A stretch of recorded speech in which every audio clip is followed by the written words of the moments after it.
My fiancé wanted me to quit my job to be a stay-at-home wife, so I added one line to the prenup that changed everything. Garrett presented it like a romantic gesture. "I want to take care of you," he said, sliding the thick legal document across our kitchen table. "You won't need to work anymore once we're married." I'd been a software engineer for 6 years, working my way up at a tech startup. My salary was actually higher than his, though he conveniently forgot that detail whenever he talked about providing for us. The prenup was 47 pages long. Garrett's lawyer had crafted it to protect his family's real estate empire, while leaving me with virtually nothing if we divorced. I'd get a small monthly allowance as long as I remained a devoted wife and homemaker. "This seems one-sided," I said, flipping through the clauses. "That's how prenups work," Garrett replied. "My family's wealth needs protection." What he didn't know was that I'd been documenting everything for months. The way he'd started criticizing my career obsession, how he'd conveniently schedule romantic dinners during my important work presentations, the passive-aggressive comments about women who put ambition before family. I took the prenup to my own lawyer, a brilliant woman named Hadley, who specialized in protecting women's assets. "This is medieval," she said after reviewing it. "He's essentially asking you to sign away your financial independence." "Can we add a clause?" I asked. Hadley smiled. "What did you have in mind?" 2 weeks later, I returned the modified prenup to Garrett. He barely glanced at the changes, too focused on the wedding planning and guest list for his family's political connections. "Perfect," he said, signing with a flourish. "My parents will be so relieved." The added clause was buried on page 34, written in the same dense legal language as everything else. In the event that either party requests the other to cease professional employment, the requesting party agrees to provide financial compensation equal to the projected lifetime earnings of the affected career, calculated at current market rates with annual increases adjusted for inflation and industry growth. My projected lifetime earnings as a software engineer? $3.2 million. We married in October. The reception was everything Garrett's mother had dreamed of: 200 guests, ice sculptures, and enough flowers to stock a funeral home. 3 months later, Garrett started the pressure campaign. "Darling, it's time to submit your resignation," he announced over breakfast. "My mother's expecting grandchildren soon, and my career is really taking off." I smiled sweetly. "Of course. I'll need the check first, though." "What check?" I pulled out my copy of the prenup, highlighted section on page 34. His face went through several emotions as he read. "This is ridiculous," he sputtered. "You can't be serious." "Your family's lawyer wrote it," I said. "You signed it." Garrett called his father immediately. Within hours, their legal team was reviewing the document. The clause was ironclad. Garrett's signature made it legally binding. "We could fight this in court," their lawyer admitted during an emergency family meeting, "but it would be expensive, public, and unlikely to succeed." Garrett's mother nearly fainted when she learned the amount. $3 million? She gasped. "For what?" "For her projected lifetime earnings," the lawyer explained. "It's actually quite reasonable based on industry standards." Garrett tried everything. Guilt trips about family expectations, threats about our marriage not working out, bribes involving vacation homes and jewelry. I remained unmoved. "You wanted me to quit," I said. "The price is right there in black and white." 6 months later, I was promoted to senior engineer with a substantial raise. Garrett stopped mentioning my resignation. His family's dinner conversations shifted to other topics. Last week, his cousin's wife asked how I managed to keep working after marriage. "Simple," I said, raising my wine glass. I read the fine print. Garrett's jaw tightened, but he said nothing. Sometimes the best protection is buried in plain sight. But that wasn't the end of the story. The real war began 2 months later when I discovered I was pregnant. I'd suspected for weeks. The exhaustion, the morning sickness that felt more like all-day nausea. When the test showed 2 pink lines, I stared at it for 10 minutes, my mind racing through implications. Garrett was ecstatic when I told him that evening. "This is perfect timing," he said, pulling me into a hug that felt more possessive than loving. "Now you have the perfect reason to stay home." "We haven't discussed that," I said carefully. His smile faltered. "What's to discuss? You're having a baby. My baby. Our family needs you at home. And our family needs my income." "Not anymore." I got the promotion. He'd been waiting to spring this on me. VP of Development. Base salary of $200,000 plus bonuses. I did the math quickly. Still less than my current compensation package. But he was right. We could survive on his income alone. "That's wonderful news," I said. "Congratulations." "So you'll quit?" I kissed his cheek. "For $3.2 million. His face went dark. "You're pregnant with my child and you're still playing these games?" "I'm protecting our child's future," I replied. That money could fund their entire college education. Over the next few weeks, the pressure intensified. Garrett's mother started sending articles about the importance of maternal bonding. His father scheduled a lunch to discuss family priorities. Even Garrett's sister, who'd been a successful marketing executive before her own pregnancy, called to share how fulfilling motherhood was. "I never realized what I was missing," she said during our coffee date. "Work feels so trivial now compared to raising the next generation. How's the company doing without you?" I asked. Her smile tightened. "They're managing." "And your stock options? The ones that were supposed to vest next year? Some things are more important than money." I nodded sympathetically, but I'd done my research. The company had been acquired 6 months after she left. Her unvested stock options would have been worth $1.4 million. At my 12-week appointment, Dr. Martinez delivered perfect news. The baby was healthy and developing normally. Garrett squeezed my hand as we looked at the ultrasound screen. "When will you need to stop working?" he asked the doctor. "That varies by individual and profession," Dr. Martinez replied. Many women work until they deliver. Since you're in tech, you could likely work from home indefinitely if needed. Garrett's grip on my hand tightened uncomfortably. That night, he tried a new approach. I've been thinking, he said over dinner. What if we compromise? You could freelance from home after the baby comes. Part-time consulting work. Freelancing doesn't offer health insurance or retirement benefits, I pointed out. Plus, it would be impossible to match my current earnings potential. Money isn't everything, says the man whose family made their fortune through strategic financial planning. He set down his fork. Why are you being so stubborn about this? Why are you being so controlling? We stared at each other across the table, the question hanging between us like a challenge. The breaking point came at his family's monthly dinner. I was 19 weeks pregnant, just starting to show, when his aunt brought up a funny story about her neighbor. She worked throughout both pregnancies, the aunt said with a laugh. Poor kids spent more time with nannies than their own mother. The eldest is in therapy now. How sad, Garrett's mother added pointedly. Children need their mothers, especially in those crucial early years. I smiled politely and excused myself to the bathroom. When I returned, I heard Garrett's voice from the kitchen. She's being completely unreasonable. I've tried everything. Sometimes women need to be guided toward the right decision, his father's voice responded. Your grandfather knew how to handle these situations. What do you mean? Make the choice for her. Create circumstances where staying home becomes the only viable option. My blood went cold. I can't just fire her, Garrett said. Of course not. But there are other ways. Her company depends on several contracts, doesn't it? Contracts that could become complicated. I pressed myself against the wall, recording every word on my phone. Dad, I don't know. Son, sometimes leadership requires difficult decisions. Your wife is prioritizing her ego over your family's well-being. That's not acceptable. The next morning, I called Hadley. They're planning to sabotage my career, I explained, playing the recording. Hadley listened in silence, then swore under her breath. This is conspiracy and possibly extortion, she said, but proving it would be challenging. Do you have evidence of any actual interference?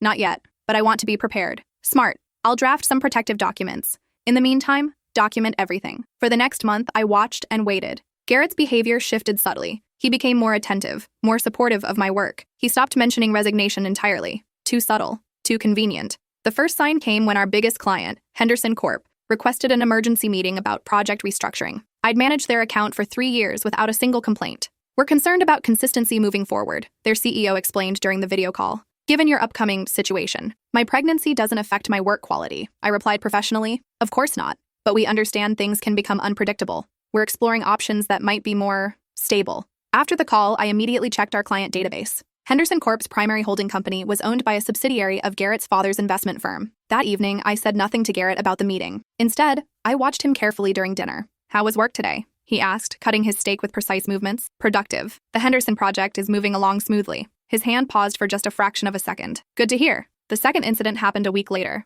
Our startup's largest investor requested a review of all current projects, specifically questioning the viability of our long-term contracts. We need assurance that key personnel will be available for the duration of these commitments, the investor stated during the board meeting. I sat quietly as my boss fumbled through explanations about maternity leave policies and project management continuity. After the meeting, I pulled up the investor's corporate structure. 3 degrees of separation led back to Garrett's family's investment portfolio. That night, I lay awake next to my husband, my hand resting on my growing belly, wondering how many other traps were being laid. The answer came sooner than expected. 2 weeks later, my boss called an emergency meeting. I'm sorry, he said, his face genuinely distressed. We're losing 3 major contracts. The board is demanding budget cuts. You're firing me. It's not performance-based. Your work is impeccable. But with the pregnancy and the revenue loss, when do these contract cancellations take effect? He checked his notes. Henderson pulls out next month. Meridian Industries ends their agreement in 6 weeks. And Blackstone Development is requesting a project review that could lead to termination. All 3 companies had connections to Garrett's family network. I understand, I said calmly. When's my last day? End of the month. We're offering a generous severance package. That evening, Garrett came home with flowers and champagne. I heard about work, he said, his face arranged in sympathetic lines. I'm so sorry, darling, but maybe this is a blessing in disguise. How so? Now you can focus on the baby. No more stress about deadlines or difficult clients. I accepted his hug while my mind calculated timing and evidence. You're right, I said softly. This might be exactly what we need. His relief was palpable. The next morning, I called Hadley. They did it, I said. I can prove the connections between the companies and his family's investment interests. That's tortious interference with contract and possibly conspiracy, she said. But the real question is what you want to do about it. I want to file for divorce. Silence stretched across the line. Are you certain? With the baby coming? Especially with the baby coming? I won't raise a child with a man who destroys my career to control me. All right. But there's a problem. The prenup includes a morality clause that could complicate things. I'd forgotten about that buried provision on page 23. Either party could be held responsible for actions that brought public shame or financial harm to the family. His actions caused me to lose my job, I pointed out. True. But he could argue you're abandoning the marriage during pregnancy, which might trigger the clause. So I'm trapped. Not necessarily. There's another option. Hadley's plan was audacious. Instead of filing for divorce immediately, we would force Garrett to request my resignation formally, creating legal documentation of his interference. Then, when he inevitably refused to pay the $3.2 million compensation, I could file for breach of contract and divorce simultaneously, using his financial manipulation as grounds. It's risky, she warned. If he calls your bluff and actually writes the check, you'd have to decide whether to stay married to a man who bought your silence. He won't write the check, I said with certainty. His ego won't allow it. The trap was set. That weekend, I initiated the conversation over breakfast. I've been thinking about the job situation, I said, buttering my toast with deliberate casualness. Maybe you're right. Maybe this is the perfect time to focus on family. Garrett's face lit up. Really? I'd like to submit my resignation letter this week. Make it official. That's wonderful news. He reached across the table to squeeze my hand. My parents will be thrilled. Of course. I'll need you to make the request formally, for my records. His smile faltered slightly. What do you mean? The prenup requires written documentation if either party requests career termination. Just a formality. I could see him weighing options, the convenience of having me quit versus the legal implications of putting his request in writing. Convenience 1. That Tuesday, Garrett presented me with a typed letter on his personal letterhead. I, Garrett Holbrook, formally request that my wife cease her professional employment to focus on family responsibilities and the care of our expected child. This request is made in the best interests of our family unit and our child's welfare. He'd signed it with a flourish, probably thinking he was finally getting what he wanted. I smiled sweetly and tucked the letter into my purse. I'll submit my resignation tomorrow. But I didn't submit any resignation. Instead, I took the letter straight to Hadley. Perfect, she said, making copies. Now we wait for him to ask about the compensation. The wait was shorter than expected. Thursday morning, Garrett brought coffee to my bedside. An unusual gesture that immediately put me on alert. Darling, I've been thinking about our financial planning, he began carefully. With the baby coming and your transition to homemaker, we should probably restructure our accounts. What kind of restructuring? Joint accounts, shared budgeting, that sort of thing? More traditional family management. And the compensation payment? His hand stilled on the coffee mug handle. What compensation payment? I sat up in bed, pulling the covers around my growing belly. The $3.2 million for my lifetime earnings. It's outlined in page 34 of our prenup. That was just legal language. Standard prenup terminology. You signed it, Garrett. Your letter requesting my resignation triggers the compensation clause. His face cycled through confusion, anger, and calculation. Nobody actually expects those provisions to be enforced, he said finally. I do. Be reasonable. That's an enormous amount of money. It's exactly equal to what I would have earned over my career. The career you asked me to abandon. For our family. Then our family can afford to compensate me for the sacrifice. That evening, Garrett called an emergency family meeting. I sat quietly while he explained the situation to his parents and their lawyer. This is extortion, his mother declared. It's a legal contract, I replied calmly. Your family's lawyer wrote the terms. The lawyer, a distinguished man in his 70s, reviewed the prenup with obvious discomfort. The clause is legally binding, he admitted reluctantly. It was included at Mr. Holbrook Sr.'s insistence to prevent any future claims of coercion regarding career decisions. The irony was delicious. But surely no reasonable person would enforce such an extreme provision, Garrett's father argued. Your son made the request in writing, I said, producing the letter. The enforcement isn't up to me. It's automatic per the contract terms. What followed was 2 hours of threats, bribes, and emotional manipulation. They offered jewelry, cars, vacation homes, everything except what the contract actually specified. Finally, Garrett's father played his trump card. If you pursue this, I'll make sure you never work in tech again. My influence extends throughout the industry. Like you already did with my previous job? The silence was deafening. I have recordings of your conversation about sabotaging my career, I continued, along with documented evidence of the connections between Henderson Corp., Meridian Industries, and your investment portfolio. The lawyer's face had gone pale. Those could constitute criminal conspiracy charges, he said quietly. Garrett's father leaned back in his chair, reassessing the situation. What do you want?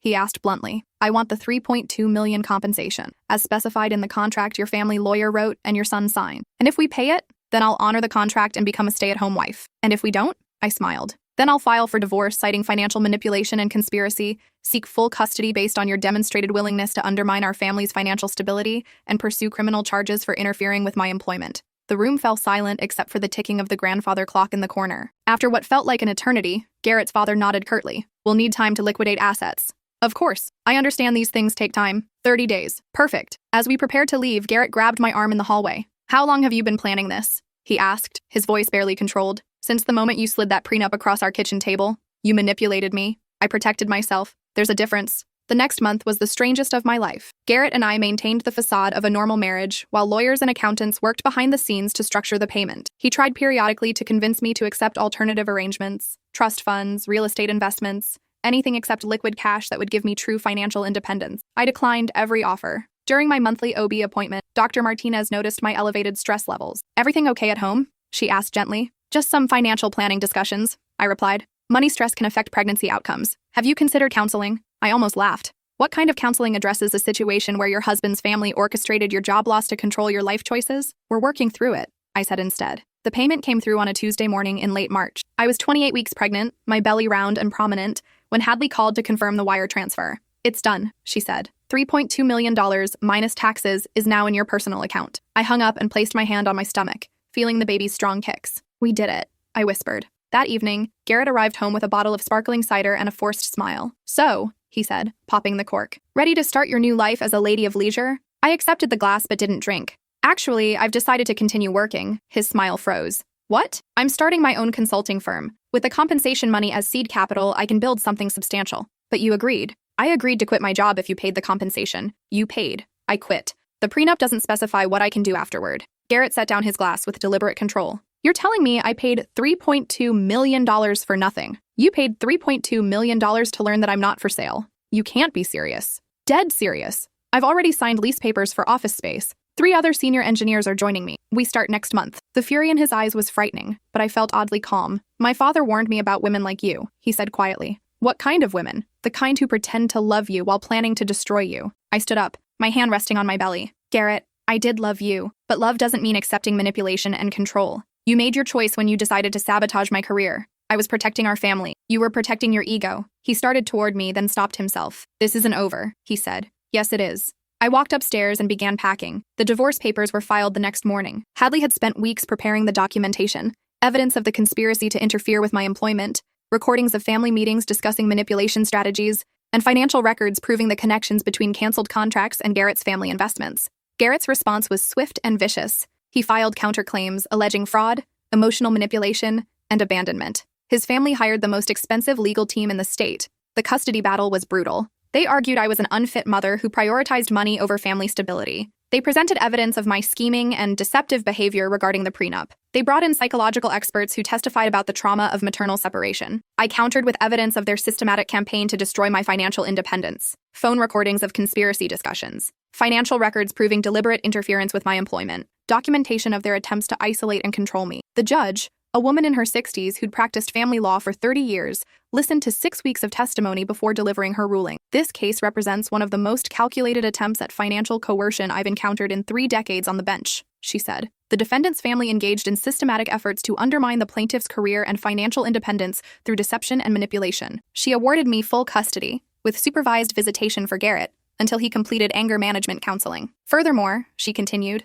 the prenuptial agreement's compensation clause will remain enforceable, as it represents the only protection available to the plaintiff against the defendant's proven willingness to interfere with her career. Garrett's family appealed, of course. The case dragged through higher courts for another 18 months, while I built my consulting firm and raised my daughter alone. Elena was born in May, a healthy, beautiful baby with Garrett's dark hair and what I hoped were my stubborn genes. Garrett was allowed brief supervised visits, during which he alternated between desperate attempts to reconcile and cold threats about future legal action. The appeals court ultimately upheld the custody ruling and added language strengthening the prenup's enforceability. Garrett's pattern of financial manipulation, they ruled, created compelling state interest in protecting my right to economic independence. By Elena's first birthday, my consulting firm was thriving. We'd landed contracts with several major tech companies. Ironically, some of the same firms that had refused to work with my previous employer after Garrett's family's intervention. The tech industry, it turned out, didn't appreciate manipulation and conspiracy any more than I did. Garrett remarried 2 years later, a woman 15 years younger who worked as a receptionist at his father's firm. She quit her job 3 months after their wedding.